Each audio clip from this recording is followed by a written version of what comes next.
Bom dia, queridos, graça e paz do Senhor. Nessa sexta-feira, dia 9 de agosto de 2013, nós estamos aqui mais uma vez no bate-papo sobre o Reino de Deus. E eu queria hoje ler uma continuação daquilo que a gente tem lido aqui, o Sermão do Monte de Jesus, né? Vamos ler Mateus capítulo 7. Né?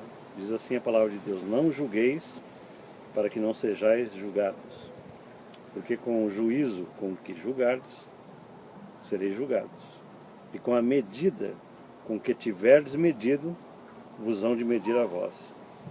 E por que reparas tu no argueiro que está no olho do teu irmão, e não vês a trave que está no teu olho? Ou como dirás a teu irmão: deixa-me tirar o argueiro do teu olho, que está numa trave no teu? Hipócrita, tira primeiro a trave do teu olho, e então cuidarás em tirar o argueiro do olho do teu irmão. Jesus tem o seu ensino dividido em várias áreas. Uma das áreas do ensino de Jesus é a área ética, e Jesus está tratando sobre ética aqui.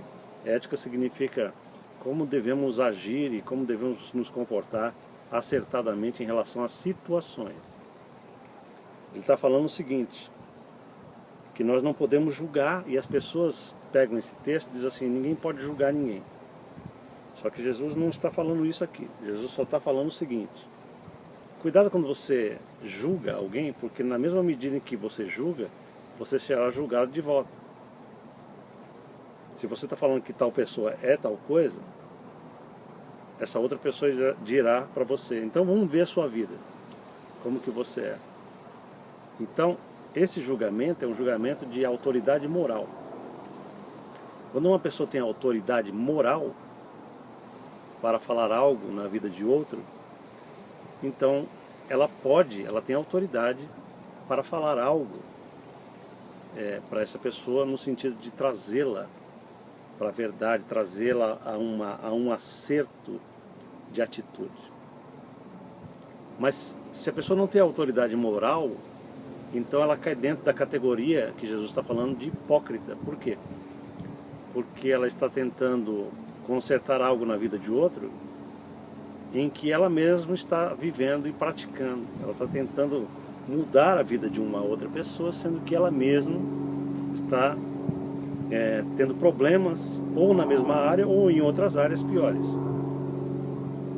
Então, o fato aqui nesse texto específico não é que nós não podemos julgar ou falar algo a alguém. Jesus está falando que nós podemos fazer isso desde que a gente tenha autoridade moral para isso. E a autoridade moral significa que a gente não vai condenar as pessoas, mas a gente vai tentar trazê-las para um acerto de atitude. Ninguém condena ninguém. Então, nesse sentido, a gente pode julgar situações e julgar atitudes de pessoas quando a gente detecta que existe um erro na atitude do irmão, mas que nós estamos absolutamente isentos dos mesmos erros e temos então isenção para podermos falar sobre esse assunto. Jesus diz assim: se a gente não agir dessa forma, a gente está tentando agir como aquela pessoa que está tentando tirar o cisco do olho de alguém, tendo um pedaço de madeira dentro do seu próprio olho. Jesus diz assim: é preciso primeiro tirar a trave de madeira que está dentro do seu olho, para depois tirar o cisco que está no olho do teu irmão.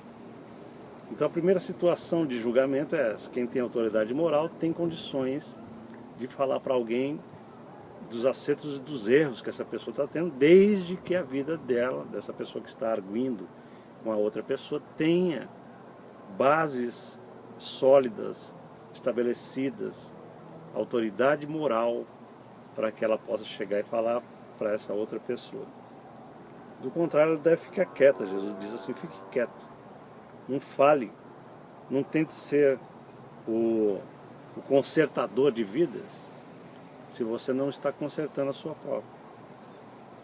Agora olha só que interessante, lá em João capítulo 7, versículo 24, Jesus diz assim: não julgueis segundo a aparência, mas julguem segundo a reta justiça.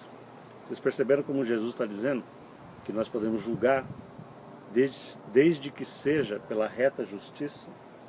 Nós não podemos julgar pela aparência. O que significa isso? que nós não podemos tirar conclusões a respeito de fatos ou de coisas que as pessoas fazem baseado em coisas que estão aparentando o erro. Ah, eu tenho uma aparência de erro, então a pessoa é culpada. Está errado esse negócio. Ninguém pode tirar conclusões precipitadas a respeito da vida de ninguém. Nós não temos essa autoridade sobre a vida alheia. Nós não podemos presumir que tal pessoa está errada apenas porque existe uma nuance de erro, um ensaio de erro. Não podemos fazer isso. Jesus diz, não faça isso, mas somente pela reta justiça.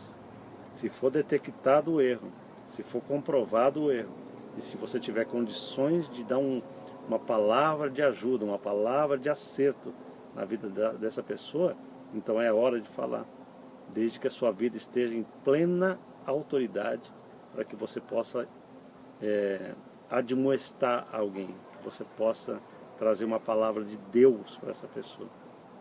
Então esse texto mostra que no reino de Deus as coisas funcionam pela justiça e não pela aparência. Não julgue pela aparência, julgue pela justiça, pela retidão. É isso que Jesus está falando para nós hoje. Amém, queridos? Vamos orar juntos? Pai, obrigado porque a Tua palavra nos traz ensino adequado a respeito de todas as coisas. E nós não queremos estar como juízes de ninguém, Senhor, especialmente em relação às coisas espirituais. Nós não temos condições de dizer quem é salvo, quem não é salvo, quem está com o Senhor, quem não está. Nós temos condições, sim, de olhar as atitudes das pessoas, que se forem comprovadas como erradas, podem ser corrigidas com amor, com mansidão, como diz a Tua palavra, desde que não seja por aparência, mas seja pela reta justiça. Que nós sejamos, ó Pai, modelos e não juízes das pessoas. Que nós possamos ter do Senhor a capacidade de sermos instrutores e exemplos, ao invés de apontadores de dedos e condenadores das vidas alheias. Esse é o ensino de Jesus para nós hoje. Ajuda-nos a vivermos isso na vida diária, para que a gente possa andar de acordo com a retidão do reino de Deus. Em nome de Jesus. Amém. Amém, queridos? Uma boa sexta-feira para você. Compartilhe os nossos vídeos. Amém? E todos os dias nós temos esses vídeos diários. Se você está assistindo pela primeira vez, entre no nosso site no Facebook e você vai ver uma série de outros ensinos que deixamos para trás, que talvez sirva para a sua vida e para a vida de outras pessoas. Um grande abraço para você, bom fim de semana, em nome de Jesus.